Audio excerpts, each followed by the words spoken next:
Thank you so much. Hello, Ranavir. You're in there somewhere. Thank you, Kushali, and others who've corresponded with me for this invitation.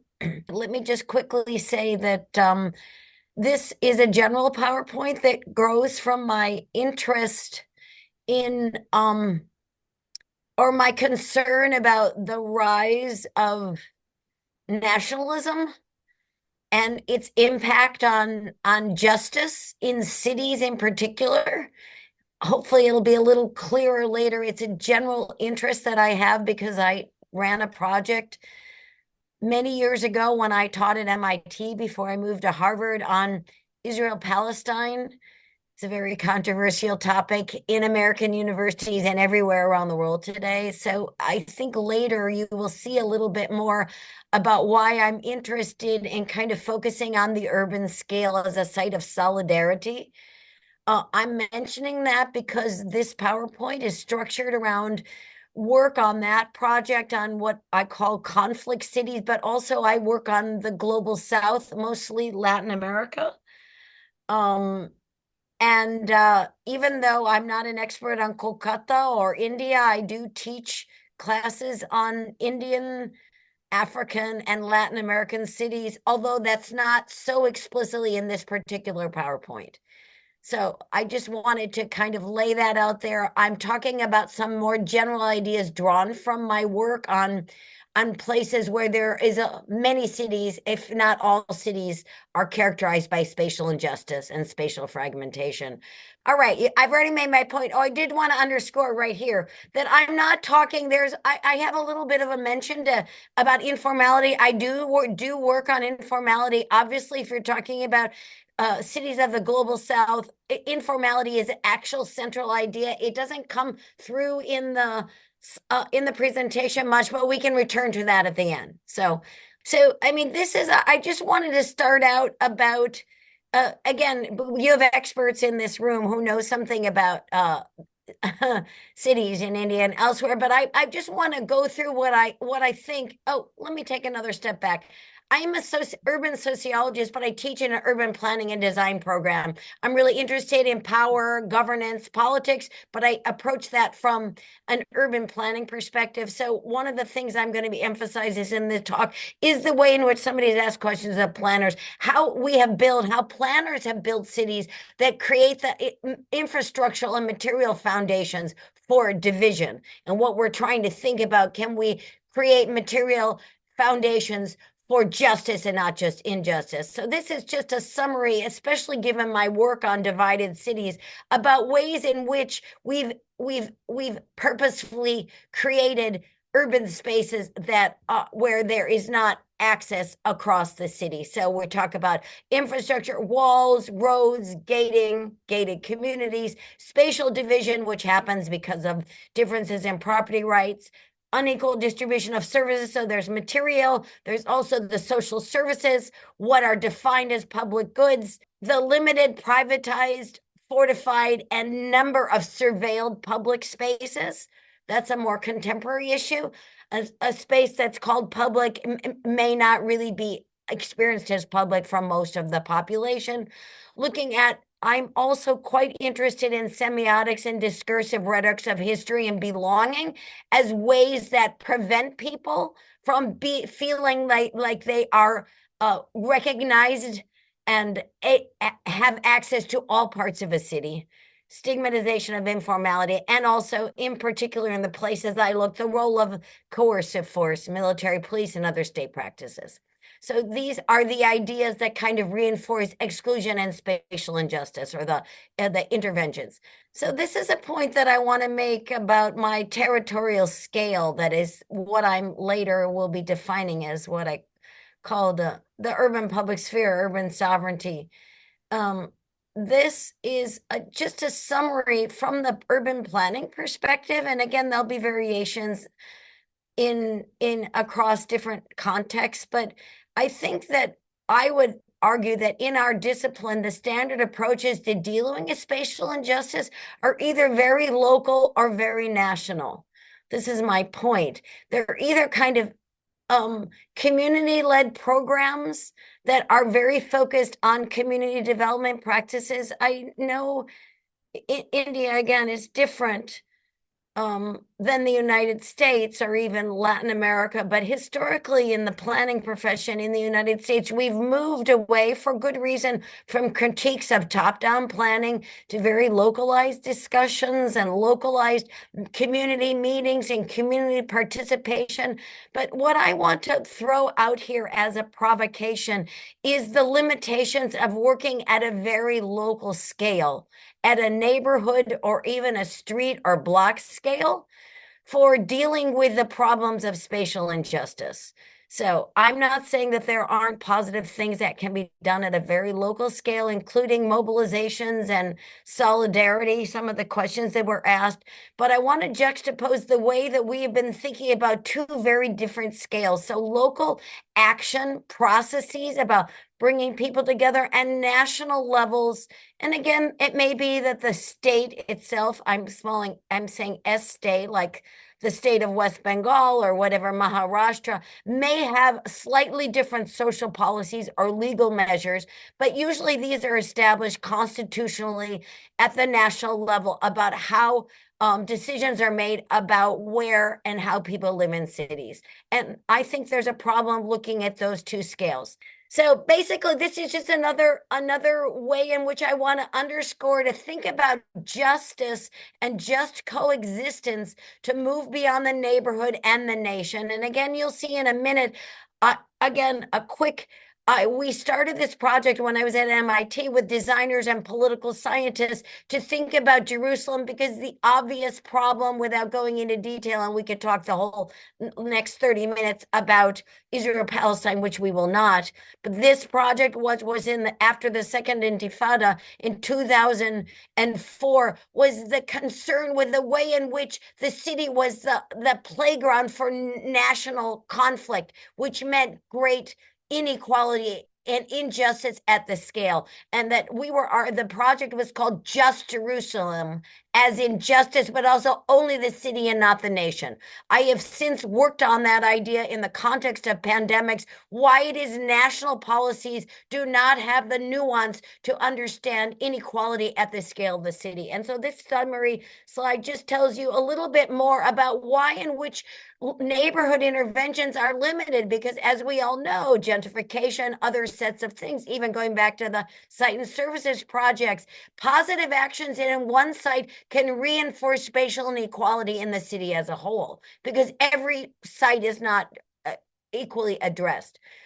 Also, obviously, the limitations of national interventions, because this is exactly where, and don't even need to get into Hindu nationalism in India and like the tensions between the Bengal and the national state about who decides what policies and who gets to be where in the city. But I'm just laying on for a provocation, because I know it's very hard to work at the city scale, to think about other scales besides the neighborhood or the nation. So what this means is that I want to think about how do we mobilize the agency of the city as a whole in furthering spatial justice. Again, not to say that communities and citizens who are working at the street or neighborhood level are insignificant, but thinking about the larger territoriality, because with solidarity over space, you have more power. So I would have thought a lot about moving beyond standard spatial planning priorities to think about justice at the scale of the city. So one concept that I've written about and think a lot about is the notion of the urban public sphere. And I ask, this is again a provocation, but a question about what are the material conditions under which cities with different class, ethnic, religious, racial, or national identities might come together or pull apart at the scale of the city to form what I call an inclusive public sphere. And again, I want to underscore, I'm throwing a more sociological, political concept out there about the public sphere, which is not necessarily the same as thinking about a city as a jurisdiction only, but how can we think about planning in territorial context that is oriented towards what I'm calling the inclusive public sphere. Now, the notion of public sphere, I build a lot on the sociologist Habermas, who labels the public sphere as a site where individuals come together to freely discuss and identify social problems, and through that discuss and influence political action. So there's a thought, it's not just a scale of action, but it's a scale of consciousness building and communication. Somebody asked a question of Professor Vieta about social media. I'm very much interested in the materiality of interacting and influencing political action. So Habermas, he's done a lot of historical work, I'm sure you all are aware of it, about the material locations that he thinks are central to strengthening what he calls a public sphere, like coffee shops, streets, plazas, public squares, commercial arcades, etc., which are contrasted to the private sphere within the home. And maybe later we can talk, I don't have a slide on this, a little bit about how one makes legible or sees the public and the private together, or maybe the collective versus the individual in the construction of a public sphere. Now, I also want to throw another concept, and I'll be very, Ronavir knows I'm interested in this concept too, sometimes to my own detriment, but we have a political scientist here, so he help us converse about this. But I'm also interested in moving beyond this just abstract notion of the public sphere, which is kind of undefined, as much as I want to think about it as a site for kind of deliberation. But I want us to think a little bit about the notion of sovereignty. So to think the conceptual underpinnings of equity, inclusion, and urban spatial justice in ways that take into account power and institutions and not just communicative action, which is what Habermas and other planners talk about, communication as the way to do justice work. I think communication is not enough. We have to think a little bit of institutional power too. Now, I'm fully aware that there are a lot of very valid critiques of the notion of the public sphere as being very bourgeois. We can also have Foucauldian and other critiques of sovereignty as being about governmentality. But I want us to think about both of these at the same time, public sphere and sovereignty. If one is thinking about institutional kind of powers to work across territories, sovereignty is about certain territorialities, whereas the public sphere is kind of an abstract idea of communication. So I want to think about sovereignty and going back to historical moments when the kind of origins of democracy, Weber, Castells, and others, were around the creation of autonomous institutions and power relations built on trade groups, etc., in cities itself. To think about whether we can, and again, we're not going to go back to the pre-modern era, but there are insights drawn from the ways in which cities were sites of sovereignty that could advance justice in ways that nations could not. So one notion that I use that helps me split the difference between the public sphere and the notion of sovereignty is the work of Benedict Anderson, who has a very famous book on nationalism. He develops the concept of the imagined community. So this slide underscores that it's an idea that's different from an actual physical community that planners talk about, in that it is not, and for practical reasons, cannot always be based in everyday face-to-face interaction among its members. It's in a way a social construction. What's interesting about Anderson, in light of the question about social media that I heard at the end when I came in, is that Anderson builds his idea about what ties people together. They can imagine being part of a community, even if they're not in face-to-face interaction with other people in a national territory, because of the print media. In other words, media is really important to situate where one fits into a larger imagined idea of what solidarity and allegiance is. So if a nation can be a socially constructed community, I think a city can be a socially constructed community also. And that's why I'm thinking about urban sovereignty, the notion of an imagined community, as the material practice of governance, citizenship, and imagined community formation So that's a process, just like state formation is. Imagine community formation at the scale of the city. Okay, so this is an idea I want to throw out to you as in the context of the realities of spatial exclusion. It's very hard to think about being tied to, if you're a poor informal sector worker who's living on the street, to kind of think about being part of the same community as a rich bourgeois family in South Calcutta, where my husband's family comes from. This is a real challenge, but I think our job as activists and interventionists and planners and mobilizers is to constantly think about the larger imagined community in which decisions are made about the city and where they are purposefully divided and what are points of commonality. So this doesn't mean that we're not thinking about action at a very local scale, but the idea is, how do local scale actions contribute to imagined community formation at a larger scale? So you might think about a physical site, a key physical site where you might bring together so-called divided communities together to kind of understand that they're part of the same city and the same conditions. So this is a slide just thinking about a larger, longer temporal implementation of ideas that start at a very local scale and go larger, but again, with the idea that you're also always trying to create an imagined community at the city scale, not just solve problems at the local scale. So what, again, I mentioned to you, these are slides from Jerusalem.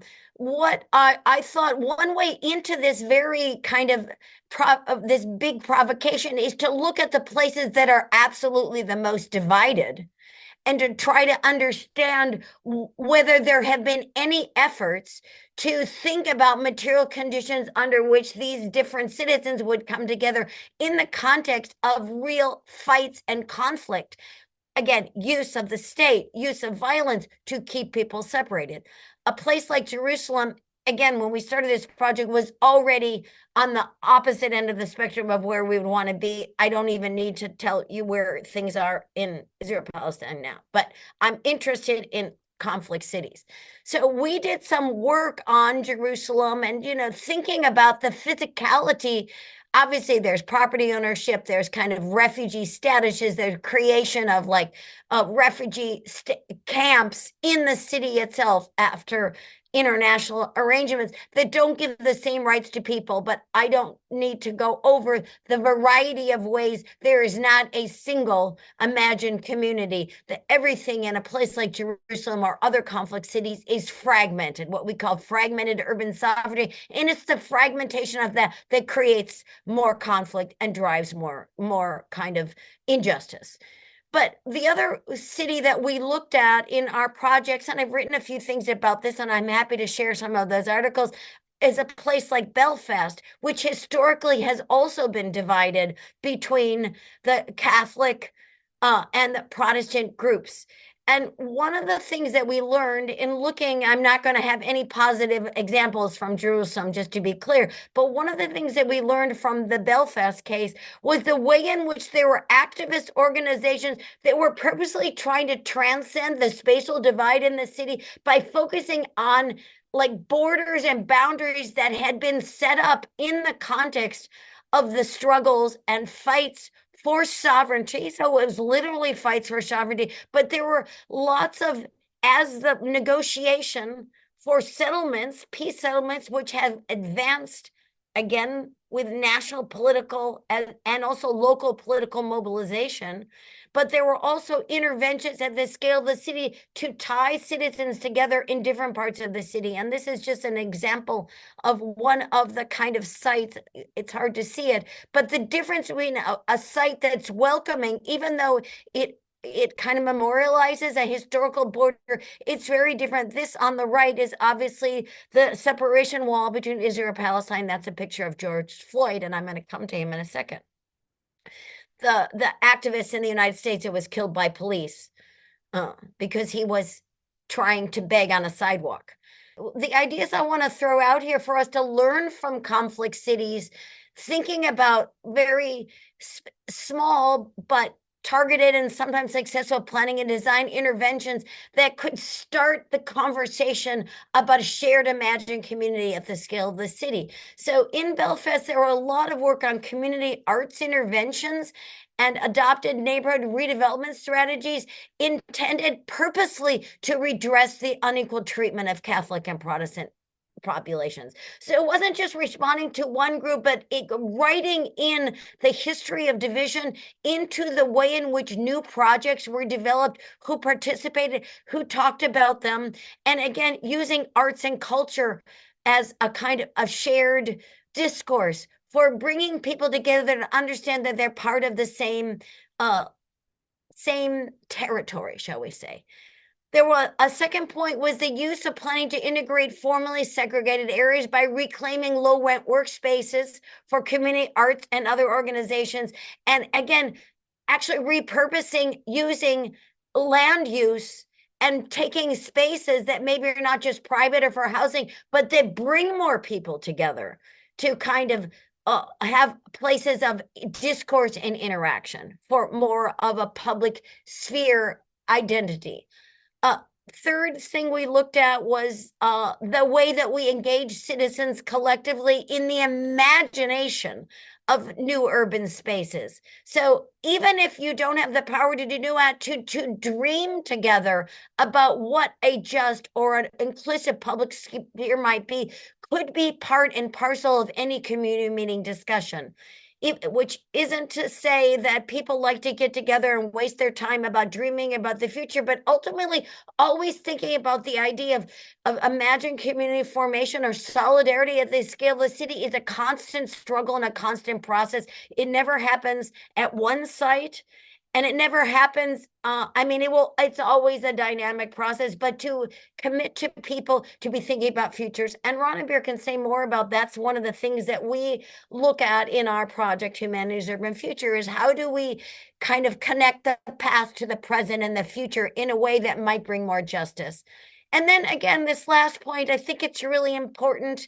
And I'm sure there's a lot of knowledge in the room about the ways in which cities are defined by these edges, borders, barriers, and doors. Richard Sennett has a lot of interesting thing about thresholds, but focusing explicitly on those types of sites for interventions, even if you don't have the money or the political mobilization to change an entire neighborhood, you can start by focusing on liminal sites.